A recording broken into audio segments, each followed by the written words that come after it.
The envelope was thick, official, and slid through my mail slot with a sound that still makes my stomach tighten. I almost ignored it, assuming it was another bland HOA newsletter about lawn heights or trash cans. Instead, I tore it open and felt my pulse spike as the number jumped off the page: $5,000 in fines. No warning. No conversation. Just a cold list of violations I supposedly committed, each one dated weeks back, each one carrying a penalty that stacked like bricks on my chest. In that moment, anger mixed with disbelief, because I knew something didn't add up. I stood in my kitchen rereading the letter, my coffee going cold, my hands shaking. They claimed my fence was non-compliant, my driveway unauthorized, and my home out of alignment with community standards. It sounded absurd. I'd lived here for years without a single issue. I followed the rules, paid my dues on time, and even helped neighbors when the HOA overreached. Yet here I was, labeled a problem homeowner overnight. The letter ended with a threat: pay within 30 days or face legal action. I marched outside to look at my house like a stranger might. The fence was the same fence it had always been. The driveway hadn't moved an inch. Nothing had changed except the tone of the HOA. Neighbors peeked through curtains as I paced, wondering if they'd received similar letters or if I was being singled out. That thought lingered, heavy and uncomfortable. Why me? Why now? When I called the HOA office, I didn't get answers, only rehearsed phrases. The board has decided. The violations are documented. Appeals must be submitted in writing. The woman on the phone sounded bored, like she'd delivered the speech 100 times before. I hung up feeling small, boxed in by an organization that suddenly had more power over my life than I ever imagined. That night, sleep wouldn't come. My mind replayed every interaction I'd ever had with the HOA, searching for the moment I'd unknowingly crossed a line. But beneath the anxiety, another feeling began to surface, quieter but sharper: determination. If they thought I'd roll over and pay without a fight, they'd misjudged me badly. I decided then that I wouldn't just respond to the fine. I would dig. And whatever I found would change everything. Outside, the street lights flickered, and the neighborhood felt suddenly hostile, like a stage set for a quiet war. I realized this wasn't just about money. It was about control, pride, and fear, and I was standing at the edge of a story far bigger than a simple fine that would soon explode. The next morning, I spread the HOA documents across my dining table like evidence in a courtroom. Bylaws, covenants, amendments, meeting notes, papers I'd barely glanced at when I first moved in. Now every word mattered. I highlighted clauses, scribbled notes in the margins, and cross-checked dates, slowly realizing how intentionally confusing it all was. The language wasn't written for homeowners, it was written to intimidate them into compliance. According to the fine letter, my fence violated a rule updated the previous year. But as I flipped through the amendments, something strange stood out. The update referenced a community vote that I didn't remember ever happening. No ballot. No notice. No meeting announcement. Just a rule that appeared out of thin air, fully enforced and painfully expensive. That was the first crack. I started talking to neighbors, carefully at first. Most were hesitant, lowering their voices like the HOA could hear us through the walls. A few admitted they'd been fined too, smaller amounts, paid quickly just to avoid trouble. One older couple told me they'd received warnings for the same fence style I had, but their fines were mysteriously waived after a private meeting with a board member. That detail lodged itself in my mind. Waived for them, but not for me. By afternoon, I drove to the HOA office in person. The building was neat and uninviting, all beige walls and fake plants. When I asked to see the violation records, the receptionist hesitated, then disappeared into a back room. Minutes stretched uncomfortably long. When she returned, her smile was tight. "Those documents aren't available for homeowner review," she said. That was odd. The bylaws explicitly stated that violation records were accessible upon request. I pointed that out. She avoided my eyes and repeated herself. Frustration threatened to boil over, but I forced myself to stay calm. I left without raising my voice, knowing anger would only work against me. Back home, I pulled up public records online, searching for anything related to the HOA's filings. That's when I noticed inconsistencies: missed annual reports, outdated board member listings, signatures that didn't match across documents. It wasn't proof yet, but it was enough to tell me something was wrong behind the scenes. Late that night, I received an email from the HOA reminding me of my payment deadline. The tone was smug, almost taunting, as if they were daring me to challenge them. Instead of fear, it sparked resolve. I realized they were counting on homeowners being too busy, too stressed, or too scared to push back. They assumed $5,000 was enough to break me. But the deeper I looked, the more patterns emerged. Selective enforcement. Missing votes. Paperwork that didn't line up. This wasn't just sloppy management. It felt deliberate. I printed everything, organized it into folders, and labeled each one carefully. If this was a fight, I would treat it like one. As I shut down my computer, a single thought echoed in my head: if I was seeing these cracks so quickly, what else was hiding underneath? And more importantly, what would happen if I pulled hard enough to expose it all? The HOA board meeting was scheduled for a Tuesday night, tucked between dinner and bedtime, a time designed to keep attendance low. I arrived early, folders under my arm, heart steady but alert. The room smelled like stale coffee and carpet cleaner, and the board members sat behind a folding table like judges, smiling politely as homeowners trickled in. When the meeting began, routine items passed quickly, and I waited, listening, watching, learning their rhythm. When my name was called, a murmur rippled through the room. I stood and calmly asked for an explanation of the $5,000 fine, citing the bylaws that guaranteed access to violation records and proof of a community vote. The president leaned back, crossed his arms, and said the board had full authority to enforce updated standards. His confidence sounded rehearsed. I asked for the date of the vote. He glanced at the treasurer. She shuffled papers and avoided the microphone. I pressed gently, reading aloud the clause requiring notice and quorum. A few homeowners nodded. One whispered, "That's true." The president cleared his throat and suggested taking my concerns offline. I declined. Transparency mattered now. I requested the records again, on the record, and asked why similar violations were waived for other homes. The room went quiet, heavy with attention. For the first time, the board looked uncomfortable. The vice president interrupted, accusing me of being disruptive. I reminded him that the agenda allowed homeowner questions. He cut my microphone. The sudden silence was electric. Someone in the back laughed nervously. I raised my voice without shouting and continued, quoting the law that protected homeowner speech at meetings. Cutting the mic, I said, was another violation. Phones came out. People started recording. The president called for a short recess. Board members huddled, whispering sharply. During the break, neighbors approached me, asking questions, offering support, sharing their own stories. A pattern emerged: fines issued after private disputes, rules enforced unevenly, threats that kept people compliant. When the board returned, their tone had changed.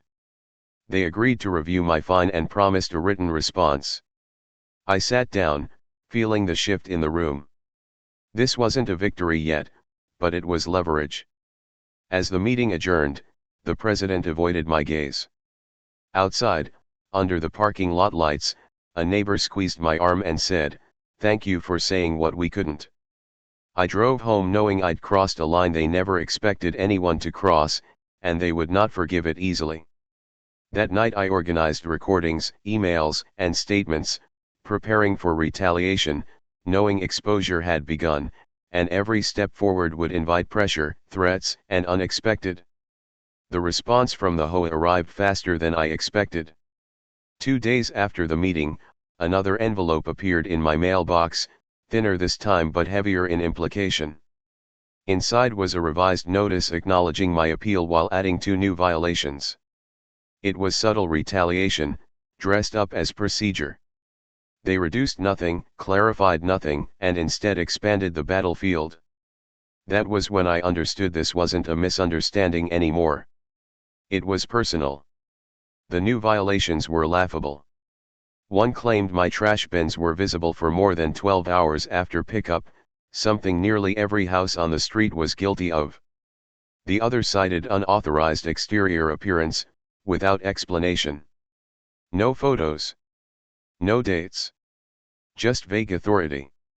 I walked outside and took pictures of every neighbor's bins, every fence, every driveway, documenting the selective enforcement in real time.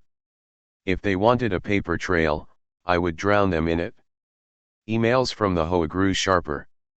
Phrases like failure to comply and escalation to legal counsel appeared repeatedly. At the same time, neighbors started receiving friendly reminders to stay current and avoid conflict. The message was clear: stay quiet, or you're next. Instead of isolating me, it backfired. People began slipping notes into my mailbox, forwarding emails, sharing screenshots. The quiet resentment I'd sensed before was surfacing. One afternoon, a neighbor who worked in real estate stopped by. He'd reviewed my documents and pointed out something I'd missed. The HOA's enforcement policy referenced a management company that, according to state records, no longer existed. It had been dissolved years ago.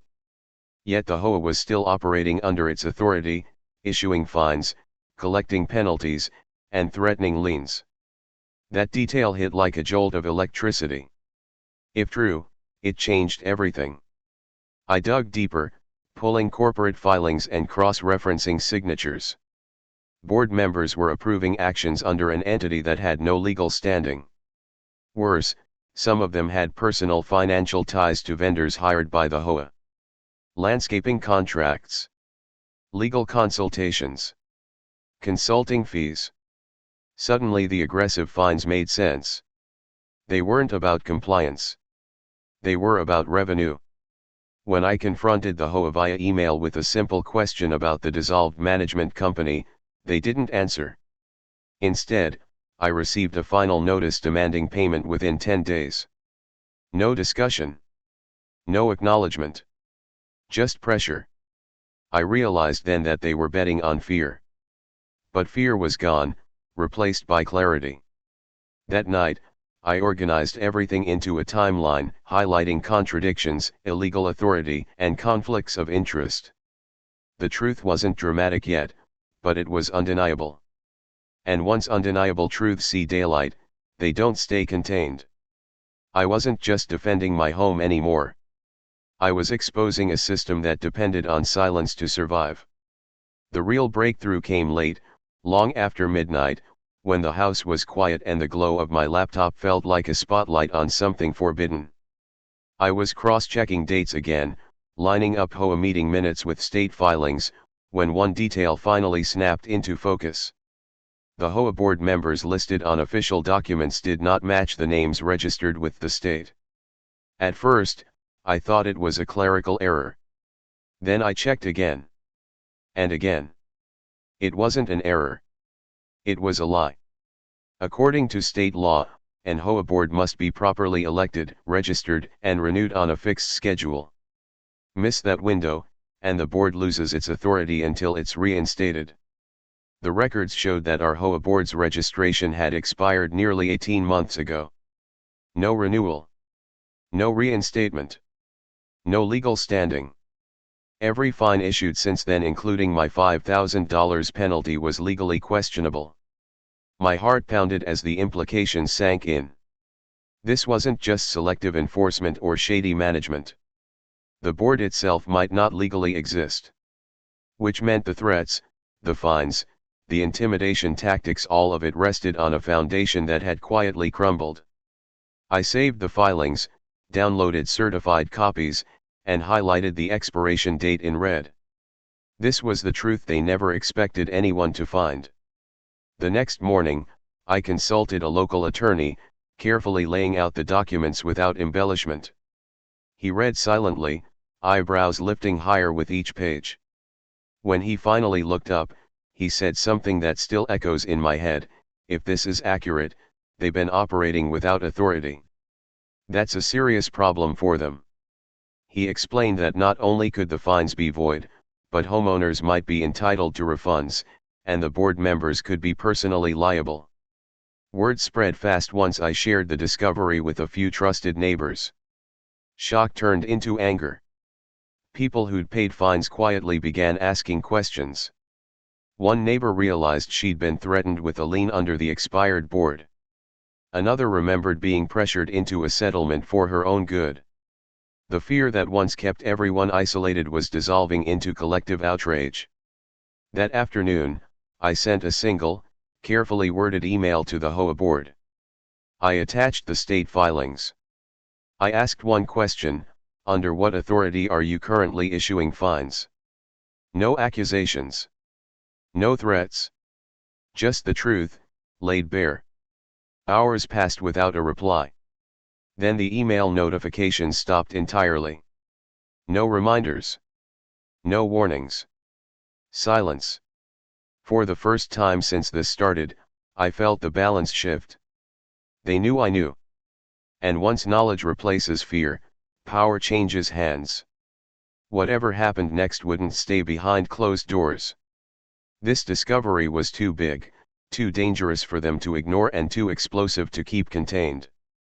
3 days passed without a word from the HOA, and that silence spoke louder than any threat they'd sent before. No emails. No letters. No reminders taped to my door. The sudden quiet felt unnatural, like the calm after a storm when you know something else is coming. Neighbors noticed it too. People who had been getting weekly warning notices said theirs had stopped overnight. It was as if the entire enforcement machine had been unplugged. On the 4th day, a certified letter arrived. This one was different. The language was careful, almost polite, stating that my fine was under internal review and that all enforcement actions related to my property were temporarily suspended. No apology. No explanation. Just a retreat disguised as procedure. What mattered was what they didn't say. They didn't deny the expired registration. They didn't claim authority. They didn't challenge the documents. That omission was an admission. I forwarded the letter to the attorney, who responded with a single sentence: "They're buying time." He explained that once an HOA's lack of authority is exposed, boards often scramble to quietly reinstate themselves and retroactively justify past actions. But retroactive authority doesn't work that way. You can't rewrite legality after the fact. Especially not when evidence has already spread. And it was spreading. Neighbors formed a group chat, sharing letters, fines, and dates. Patterns became undeniable. Nearly every major fine had been issued after the board's authority expired. Tens of thousands of dollars collected under questionable power. One homeowner found proof of a lien threat that never should have existed. Another discovered legal fees charged to the HOA for enforcement actions during the expired period. The story was no longer about me. It was about everyone. That weekend, someone leaked the information to a local community forum. Comments flooded in from nearby neighborhoods with eerily similar stories. Different HOAs. Same tactics. Same silence when questioned. A local journalist reached out, asking if I'd be willing to talk. I didn't answer right away. Exposure was powerful, but it had consequences.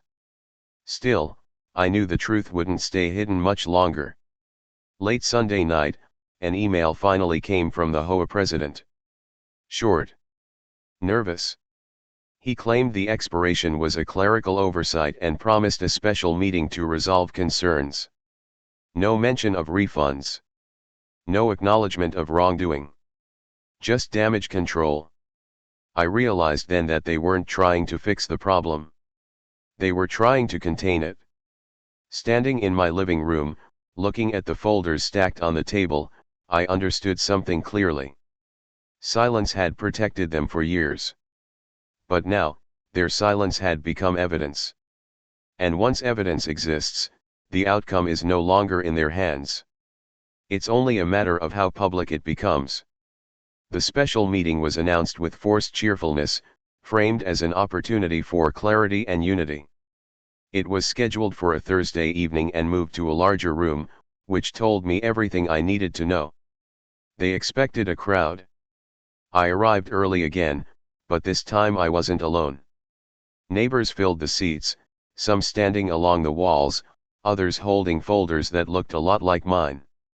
The energy was different. Focused. Ready. The board members entered together, smiling too much, their confidence replaced by stiffness. The president opened with prepared remarks about misunderstandings and administrative errors. He emphasized words like oversight and correction, carefully avoiding the word illegal. When questions opened, hands shot up. Mine stayed down. I didn't need to lead anymore. The room had found its voice. One homeowner asked why fines were issued during the expired period. Another demanded to know where that money went. A third asked whether liens threatened during that time were valid. The treasurer stumbled through answers, contradicting earlier statements. Each inconsistency landed heavily. Phones recorded everything. The vice president tried to regain control, reminding everyone to remain respectful. Respect, I thought, had only become important once power was challenged. Then the president announced that all fines issued during the questioned period would be paused pending review. A wave of murmurs spread. Someone laughed bitterly. I finally stood and asked a single question: under what authority had the board operated for 18 months? The room went silent. He opened his mouth, closed it, and said they were consulting legal counsel. That was it. No authority.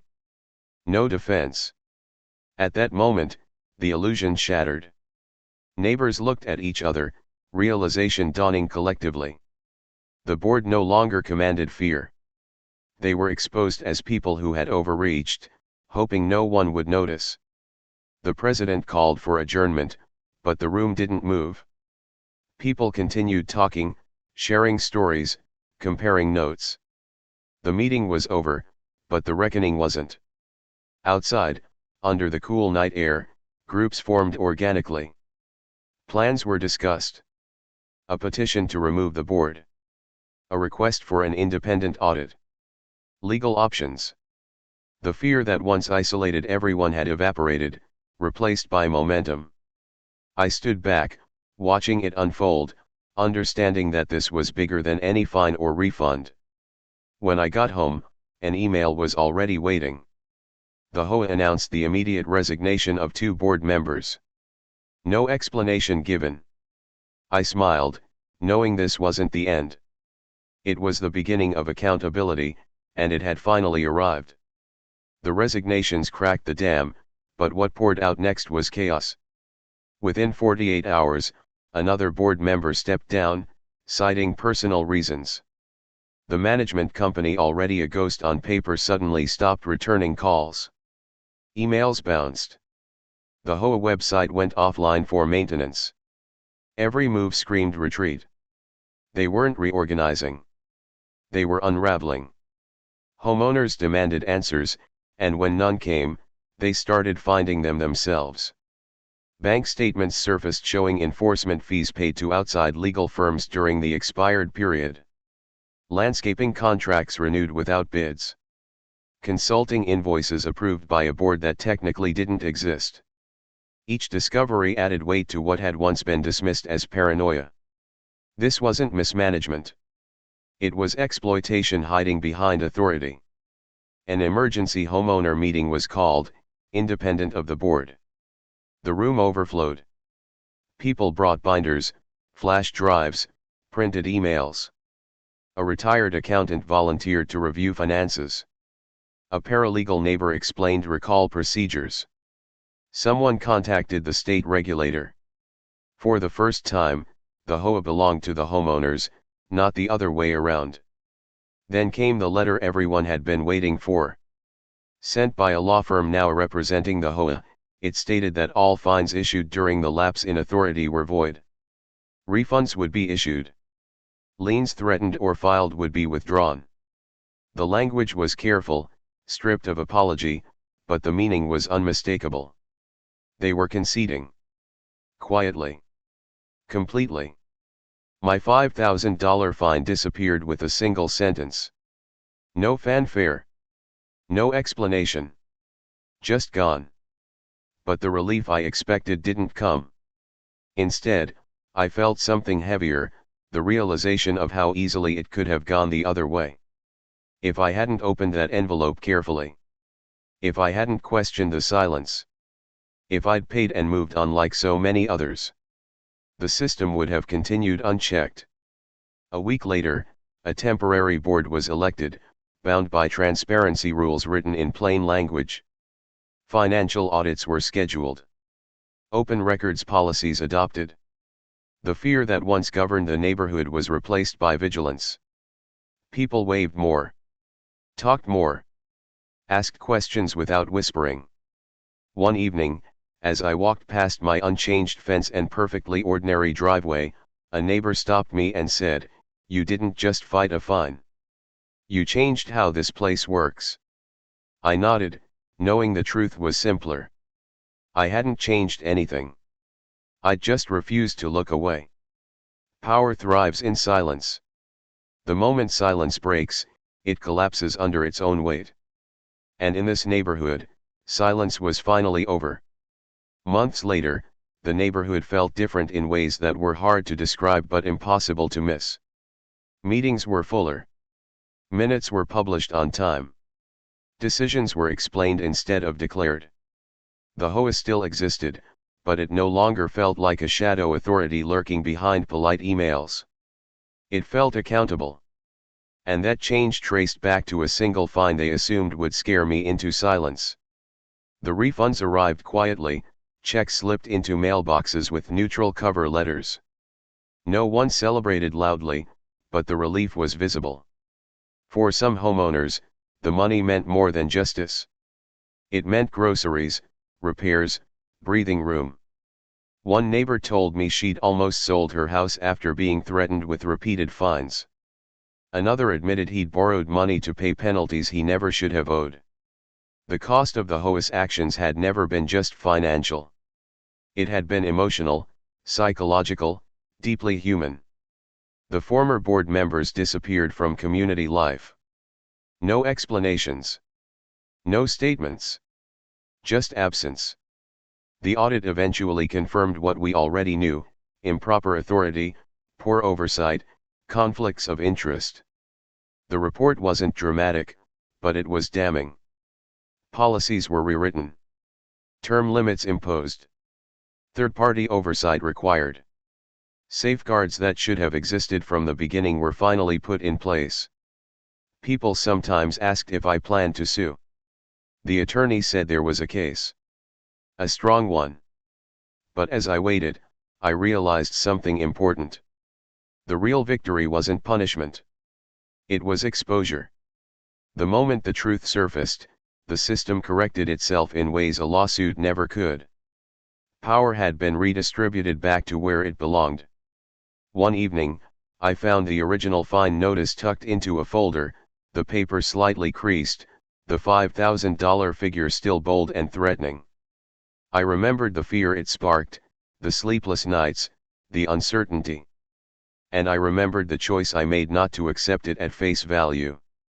That choice had ripple effects far beyond my driveway or fence. It reminded an entire community that authority only works when it's questioned. The irony wasn't lost on me. The HOA tried to assert control through intimidation, and in doing so, triggered the very scrutiny that dismantled their control. They didn't just lose a fine.